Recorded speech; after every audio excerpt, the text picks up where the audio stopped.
You guys are not laughing at all the right spots, but Utah native, anybody else? Utah native, let's make a little noise, yeah? Yeah, fantastic. I am not from Utah, but I just thought I would say it that way to see if you guys would fall for it. You did. I grew up in a small... Okay, so we have trust issues early. That's okay. It's a long night. I grew up in a small town in Northern California. I grew up in Chico is where I grew up, and yeah, that's right. A lot of people know of Chico because they know of Chico State, because everyone knows someone who went to Chico State. They don't know anyone who graduated from Chico State, but they know someone who went there for a long time, and they had a great time, and they're really happy, bro. And now they work in a bike shop, and they're just... Anyway, so I grew up in this small town in Northern California, and not a very diverse town. I know you can't imagine that here, but yeah. Don't look around. I was the only Caucasian in an all-white neighborhood growing up, so I know how it can be. It can be tough. We wanted to play pickup basketball, but all we had were referees. It was difficult. And I'm not saying it was easy. Did a lot of field goal kicking, mostly. A little bit of long snapping. I'm a huge sports guy, though. Obviously, I am super athletic, and thank you for laughing at that part. That is good. Not the joke, thank you. I'm sorry, I self-identify as super athletic. That's how I feel on the inside, and yeah. The outer body belies how I really feel, and I also feel like I'm super hot. That's just how I was born, and I should be able to use whichever bathroom I like. But anyway,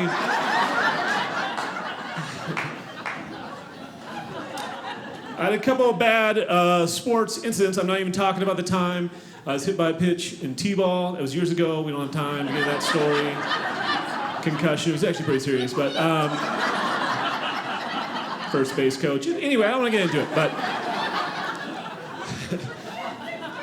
I got to high school, and gym class was tough. It was tough. Kids made fun of me a lot in the locker room because I'm all hairy and stuff. And they, okay, thank you. You guys are not laughing at all the right spots, but the stand ovation was genuine, so I'm letting it go. I'm letting it go, but I'm just saying. So anyway, the kids, they used to call me Cashmere, which is just a nickname, ladies. But we would, yeah, we used to play shirts and sweaters, and so we would just split up the teams because we didn't have jerseys, so. All right, you can let that fester for a bit if you like. It's up to you. A lot of young people here tonight, you may not know this, but body hair is the hair that does not recede. Yeah. Well, life's jokes. As you get older, like, wow, that's not going away. That is just keeps filling in, and so, yeah, you're not going to develop a bald spot in the middle of your back. That's not going to happen. It just keeps filling in. So recently, instead of getting a belly button ring, I just got a scrunchie, just to sort of organize it, keep it together. I like to be organized.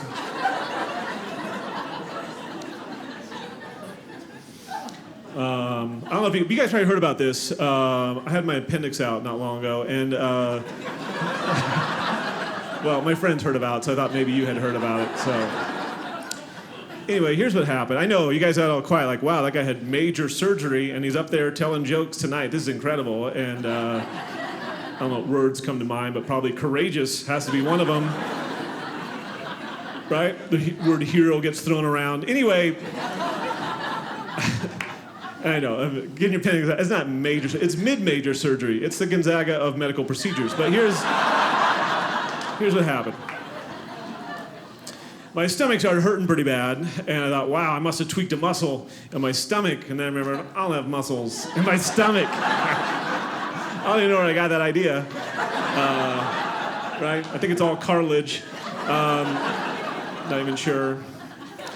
So I ignored it, let it go. A couple days go by. It's getting way worse. So I'm thinking, okay, there's no way this is from doing crunches 3 years ago. This is probably something serious. Better get it checked out. So I go to the doctor's like, yeah, you got appendicitis. You're going to have surgery. They did surgery. It was a 2-hour surgery. About an hour and a half of that was shave time. But still, 2 hours total, if you count the whole thing. And they did charge me a full 2-hour doctor rate, not hour and a half supercut rate, and then the last half hour doctor rate, as they should have, prorated. Anyway, I woke up from surgery. I looked down. They'd done a pretty supercut job, to be honest. All they did was shave a bald circle to get in there. They did not blend it in with the rest of it at all. Despite having the clippers out right there. They could have given me a fade to the side, something, clean it up. A couple stripes right here, whatever. No big old bald spot here on my stomach, so all summer long I had to grow this part out and try to comb it over, just try to cover it up. So I go to the pool.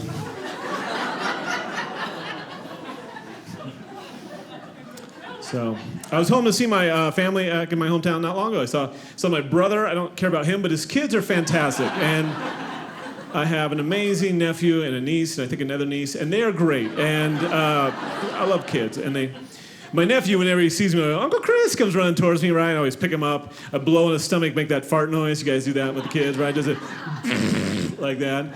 He's 15, and he's big. He's hard to get him up there. You can do it. It's just about leverage. Got to bounce him a couple times. He's kind of sweaty. He's a big guy, and he loves it. He loves it, and his friends like it too. It's kind of weird, but you know what? Everybody gets 2 turns, and so that's just a house rule. That's a house rule, and we make a chart. Round robin. It's pretty organized. More than you would think. So my grandmother. My grandmother is now 99 years old, which is pretty amazing. And yeah, sure, clap it up. Yeah, terrific. Thank you. She would never hear that, but that's very nice of you. I mean, come on, she's 99. She's older. And she's actually at the age where you can probably say old. It's okay, because that's. But we always say she's like fine wine, really should be kept in the cellar at this point, but we love her. We love her, would not leave her down there. Don't turn on me this early. We'd bring her out for special events and stuff. And so, right, that's what you do with fine wine. And so, or if she paired well with dinner, we would bring her out. And so, I see my grandma twice a year. I see her during the holidays, and I see her during the summer. And during the holidays, she always wants the same gift. I don't know if you have that sort of grandma. Every year, she's always wanting us to get her a flu shot. And so we like to switch it out, but, get her a Swiffer, something she can use, and maybe some new tennis balls for her walker. They start to wear out. They really do. And you want to get her some Traxxon so she can stop when she comes in the kitchen all fast. But she...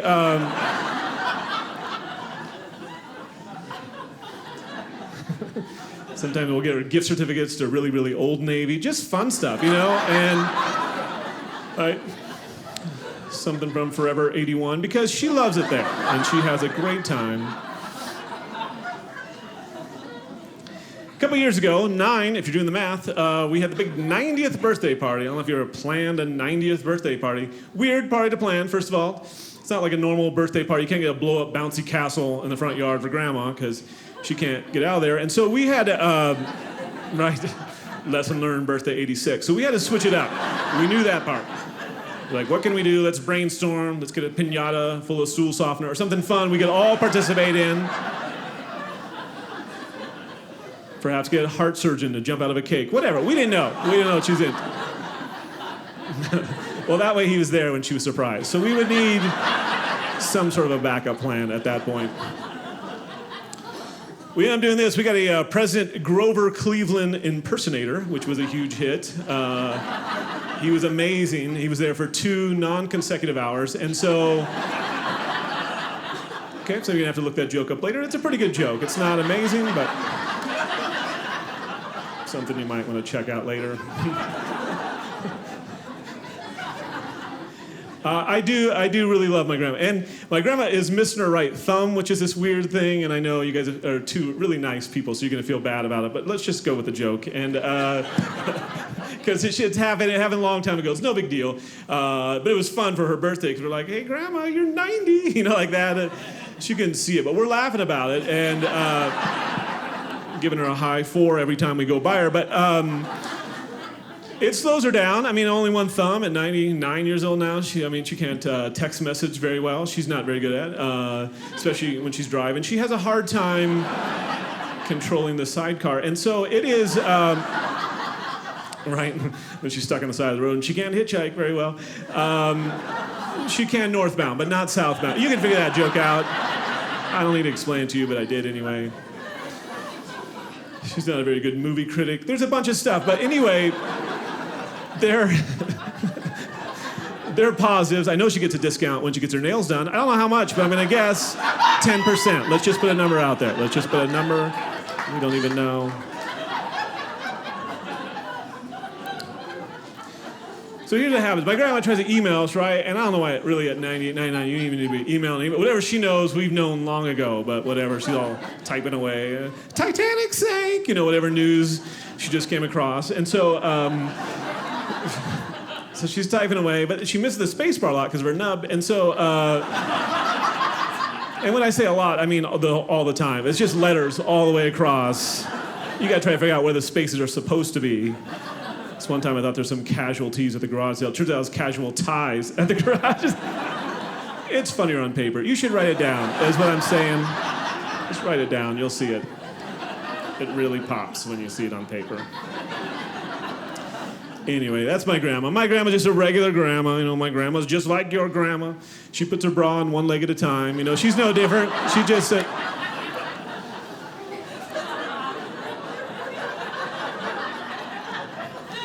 I like just sitting there and listening to you guys get uncomfortable. It's really great. I just feel that. So I grew up in Northern California, and I wanted to be a comedian. It'll happen someday, but you know what? You just dream, and first I got to get on my little ship and fly around, and then something. But so I want to be a comedian. So I moved to Los Angeles, and my first job, strange enough, I worked at a place called Disneyland, and I don't know if you guys are familiar with that place, but hopefully, yeah. Okay, 3 of you, and that is great. The rest of these jokes will not make sense to the rest of you. It's going to be a little confusing, but it is the happiest place on earth, unless, of course, it just got rammed in the back of the heel with a stroller, and then... you're not happy at all. You're not actually, you're very angry. So I already knew I wanted to tell jokes, and I went to Disneyland when I was in 4th or 5th grade, and I went on the Jungle Cruise, and that was the job I wanted to have. That was my dream job I wanted to have, and I peaked around 19. And so because I went there and I went on this ride and I realized there's a guy telling jokes at Disneyland. Like, this is how amazing this is. It's like this dream job inside of a magical place. It's like being an astronaut inside of a Chipotle. You get that sort of... See how it tied in? It really does. It really ties in really well now. I didn't get it till right then. Now I understand it.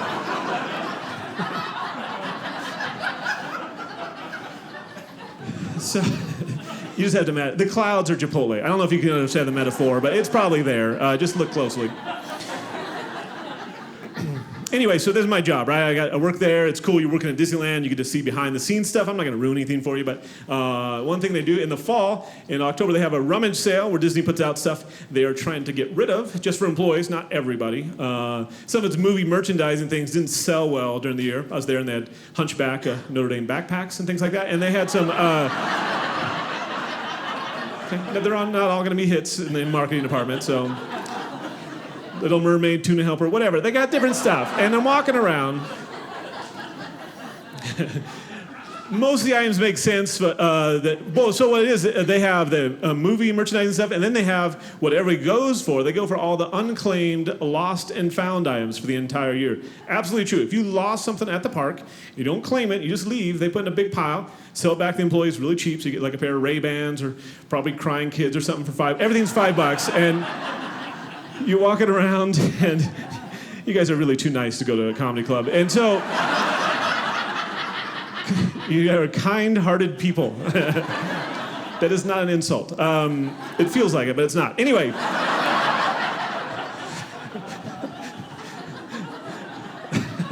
I've never apologized for complimenting people that way, but I had to do that right there because I could feel... Anyway, let's get back to what I was talking about. That's when I became a male model, and I loved it, but I feel like I skipped a part, so I'm going to go back.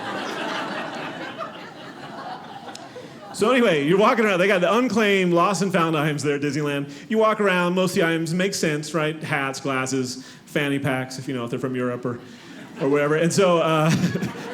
that makes sense, right? And then you have items that, it's a little weird why they would, let me just get to it.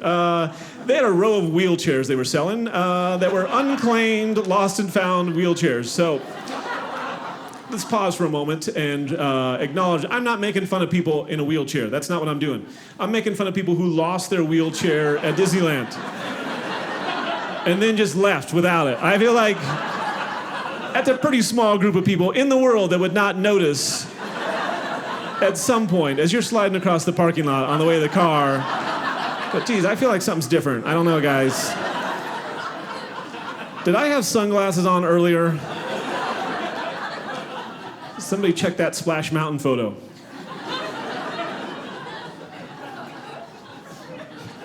Okay. All right.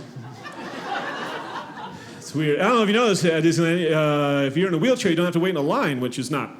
I don't know if that should be the case because they're on a ride all day long, but they know that is one of the rules.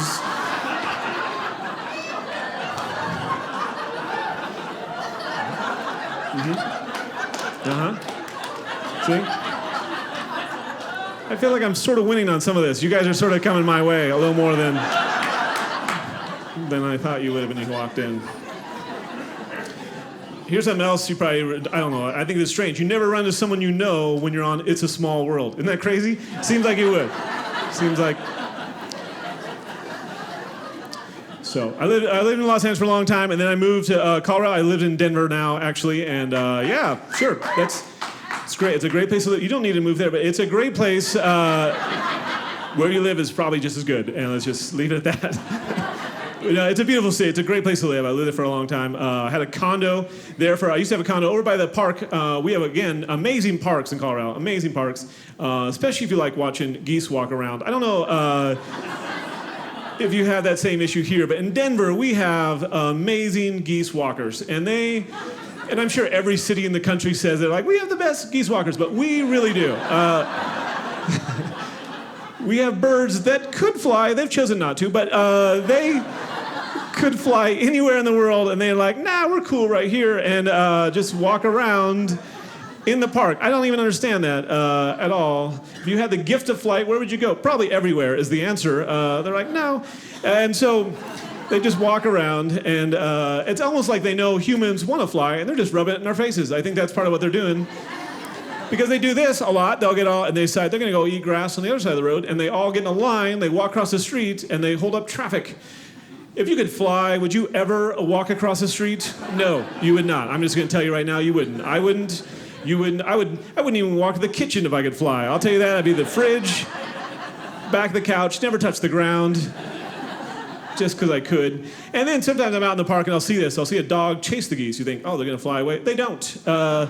They run from dogs. They're like cruising across the ground all fast. It's a weird thing to see. Geese can do two things I've always wanted to do. They can fly and take a dump on a golf course, and I feel like they are wasting that potential. Yeah, it's a poop joke. And so I didn't really want to do it, but it's a union thing, and so I got to do one per show. Piss joke coming up later. So, if I'm allowed to say that. If not, urine is coming up later. All this will be cut out. There's only going to be like 4 minutes of my act.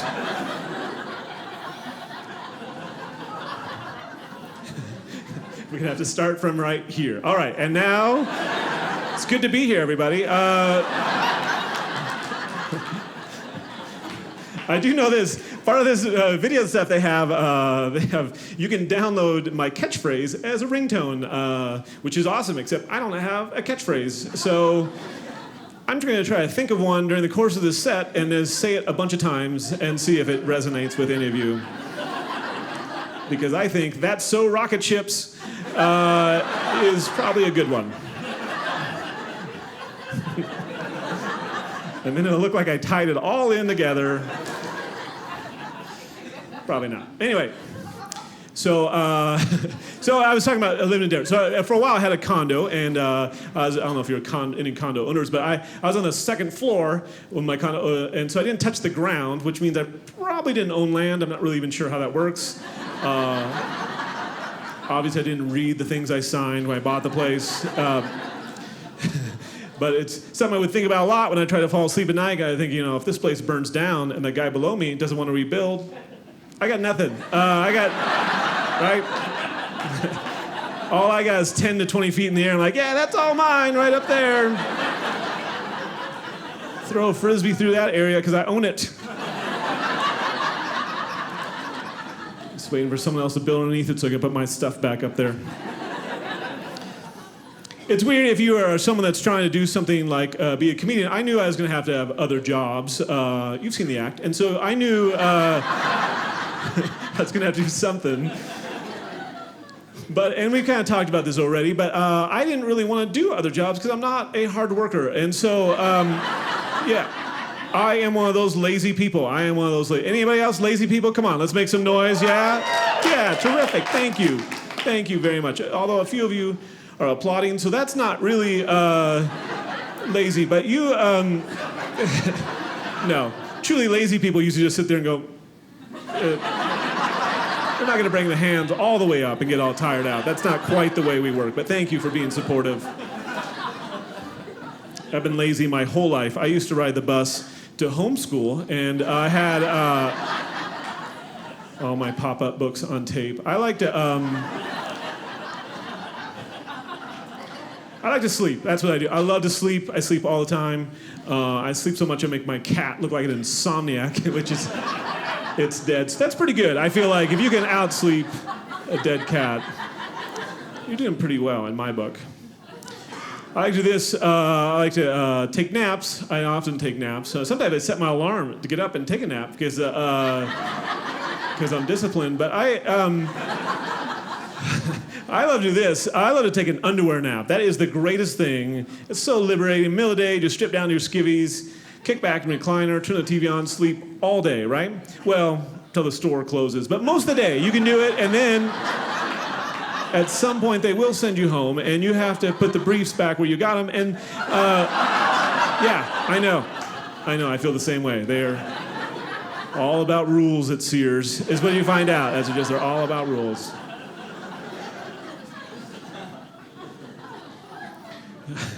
So lazy, so I'm like, okay, so I'm gonna have to have another job. What sort of job I'm gonna have? I don't want to do a whole lot, so what could I do? I'm brainstorming, like a seedless watermelon planter or something like that. Right, it seemed pretty easy. And then, okay, slower is what the deal is. All right, so, and then, perhaps, it's gonna be a long special. Perhaps maybe be a science teacher at an Amish school, something like that, right? You're like, I could probably do that. That seems like a pretty low workload. I have a friend who does that. She's a life coach. I'm not even sure how that's a job, but sounds pretty, keep living, you're doing great. I mean, I don't know what she does, but it's pretty cool. She probably gets a whistle. Here's it. So if you're gonna have, I feel like if you're gonna have a job, but you don't want to work very much, I think the best job to have is to be a professional drag racer. And you're probably not familiar with drag racing because a lot of you seem like readers, but let me tell you about it. It is incredible. They race down a quarter-mile track over 300 miles an hour. The races are over in like 4 seconds. It's amazing. It really is. It's even more amazing when you realize that driver only had to work like 15, 20 seconds a weekend. That's pretty good, right? It's like 2 minutes for the whole year. I can do that. I could probably fit that into my schedule right now. And You also don't have to be in shape. That's the other great part about this, because they go down the track to get out of the car to interview them, completely exhausted in that short amount of time. You're not working out a whole lot if that's the case. They're always like, hey, that was some race out there. Yeah, woo. Oh, man, let me just catch my breath. Oh, I've just been sitting in my car for 10 seconds. Hang on, just... I'm kidding, they don't know how to count. But if they did, they would try that and just make it look like... I don't know. Some people are like, that's not how you even take your pulse. I don't even know. Just mime work. And I'm not a professional mime, but I took a class at University of Phoenix. So I feel like I'm pretty qualified. Yeah. It's online mime class, you're putting that joke together. If you're not, it's the same joke. Maybe you're offended by that because you're really into mimes. I apologize. A couple years ago, I don't know if you remember this, famous mime, I don't know how famous mimes you know, but probably just the one, but he, Marcel, famous mime, passed away, and yeah, take it down, everybody. And so he was older, so it was natural mime causes. And so he, anyway, they had a funeral, and I remember thinking to myself, a mime funeral? That actually sounds pretty interesting. Everybody sitting around doing this. Right, well, he's up there stuck in the box again, you know, like the old days. Just like the old days. Good. With the pallbearers bringing them down the aisle.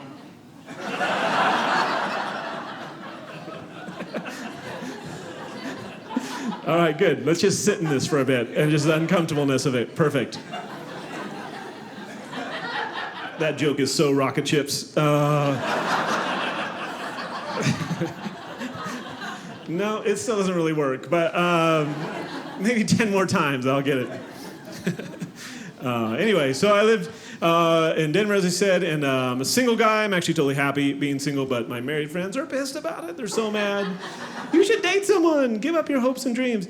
And no, I'm sure that's not what they say, but that's pretty much what I hear. That's what I hear in my head. They're always trying to get me, and if you are single for any amount of time, they will start to push, like, have you tried the online dating? Like, I've never heard of it. Is this like a new thing? Yeah, I mean, I've heard of it. Yeah, I'm familiar with it. I don't know when the first time you heard of it, online dating, years ago, 10, 15, whatever it was, it sounded easy. Like, the first time, like, that sounds simple, because I've done online shopping. It turns out it's not the same thing. I figure I'm going to go on, I'm going to click on a couple girls, go to the checkout basket, and then, right, assuming I had enough, I could save on shipping, but it is way...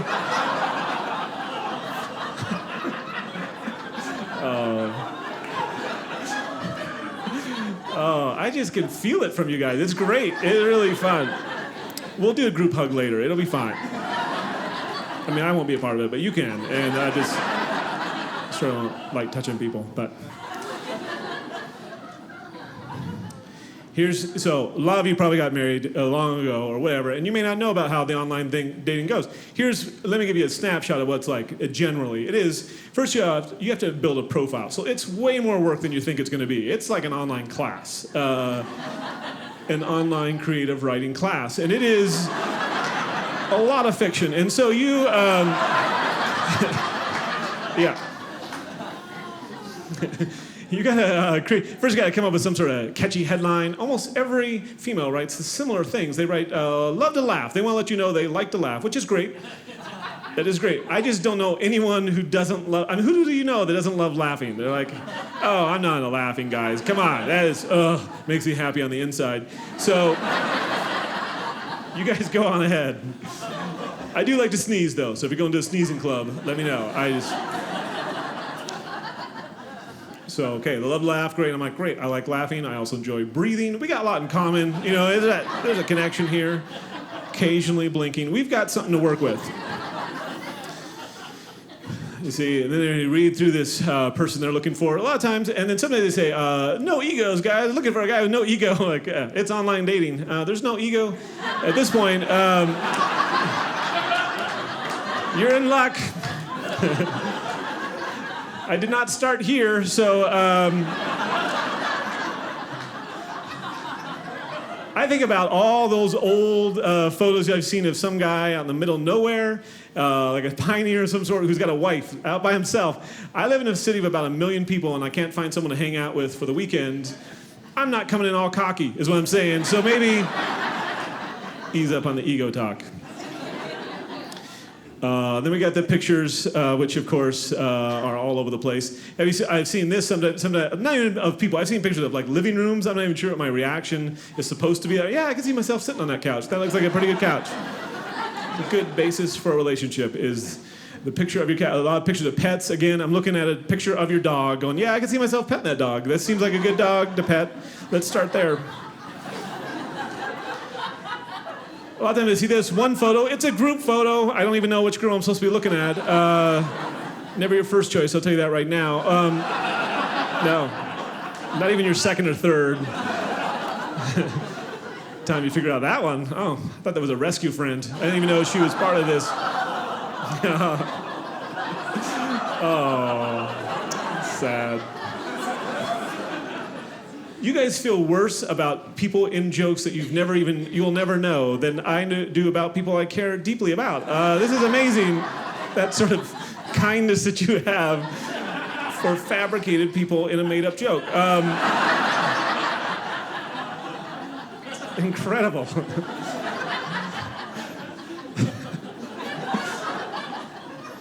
All right, so then there's one picture. We know there's one photo. It's tight in on the face, cropped really tight, like. Again, I know face is part of the process, but give me a clue what's outside the crop marks that you don't want me to see. Is it a fin? Is that what's going on? Is that... And you think I'm never going to see... Are you going to be behind a door our entire lives, just right behind a little cutout? Well, give me a clue. It's like, this is my analogy. Not a good one, but let's say you're going to buy a car, and you see this great description of the car. All right, that sounds great. And there's a picture, one picture, it's tight in on the front tire. That's it, really cropped, close. Like, okay, it's probably not exactly as you've described it. And so you show up and look at it and go, wow, that trunk is way bigger than I thought it was going to be. I thought, right? Maybe the headlights would match, but I guess, whatever.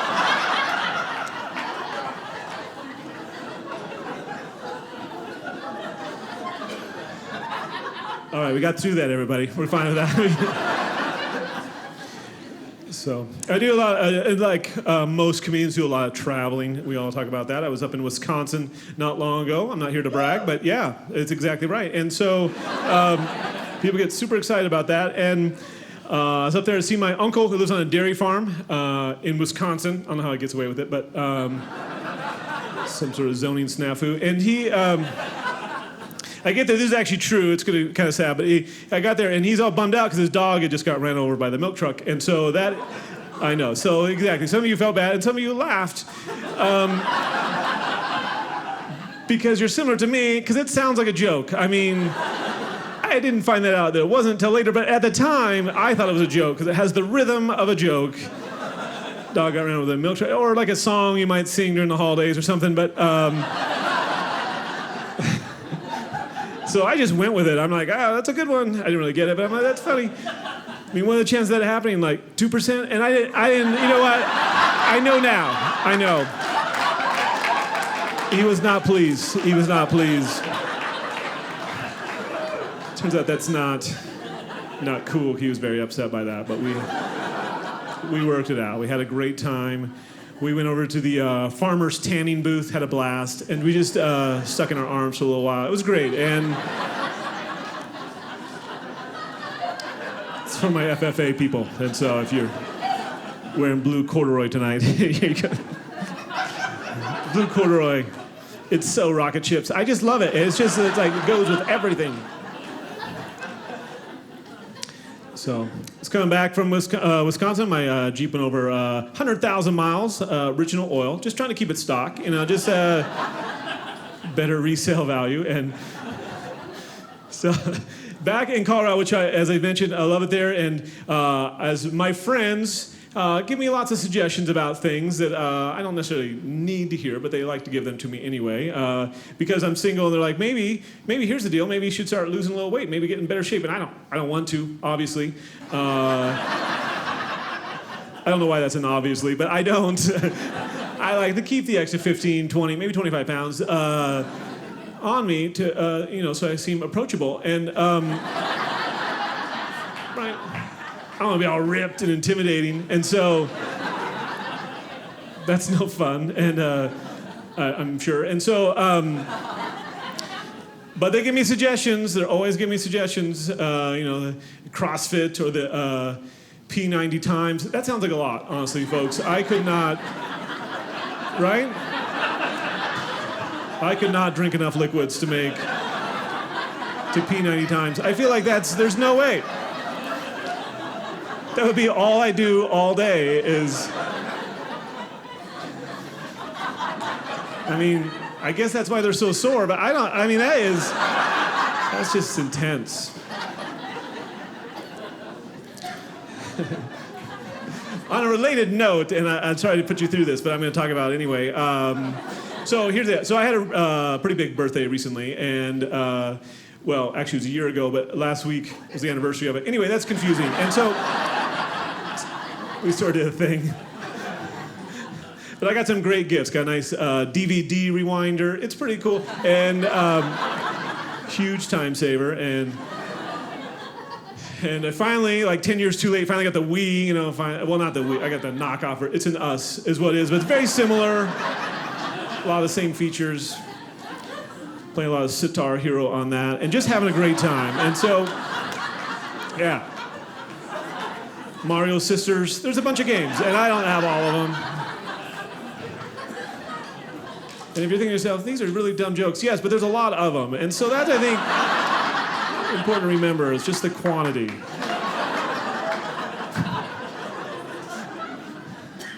So I have reached an age in my life where I start to pay attention to commercials a lot more than I used to. And what I keep hearing about is a weak stream. And so, yes, that is a time to get very quiet and serious because to this point in my life, if I may be honest with you, I've never thought to myself, I wonder if I pee hard enough. That's never even occurred to me once. Never has that. And if it has, I probably just thought I should move closer. I don't even know, right? Isn't that just going to solve the whole problem? Worst case scenario, I sit down. How is this even a medical issue? This seems more like gravity. All right, so, okay, and now I'm alerted to this problem, but I don't know how to test it because they don't mention that in the commercials. They just throw it out there and I don't know if I do. So I'm not sure what I'm supposed to do. Am I supposed to get my friends together and guys watch? Come on, just be honest. Does it seem like I'm peeing at the normal rate? Just be honest. I know I can go to the doctor. I'm not that stupid, but I've never seen a test at the doctor's office that looks like it's not going to be a row of ducks along the back row, I assume. Right? Some sort of clown mouth with a balloon behind it. You gotta try to fill it up in a certain amount of time. Perhaps it's an eye chart kind of thing where you gotta stand back a little ways and go, okay, can you hit that first line there? Yeah, that's pretty good. Yeah, what about that top one? Yeah. You're doing great. You really are. You don't have to put your hand over your eye, but you're doing fantastic. But you are supposed to start taking care of yourself. That's what people say. I've done pretty much everything except diet and exercise. And I think at this point, what more can I do? I've tried different diet stuff that they've tried to throw at me. I tried the caveman diet, right? Eat what the caveman ate. So I had Fruity Pebbles every day for like a week. I didn't see the results, to be honest. And had some Cocoa Pebbles here and there just to switch it up. Get that muscle confusion going. And so...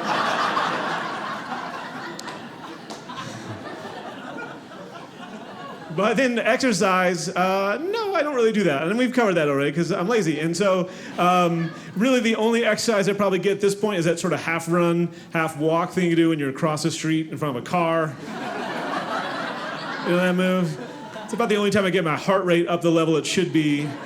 It's about halfway across the street when I realize, wow, that car's coming fast. I don't want to get hit, But I also don't want to run. And so, yeah, it's a tough spot to be in.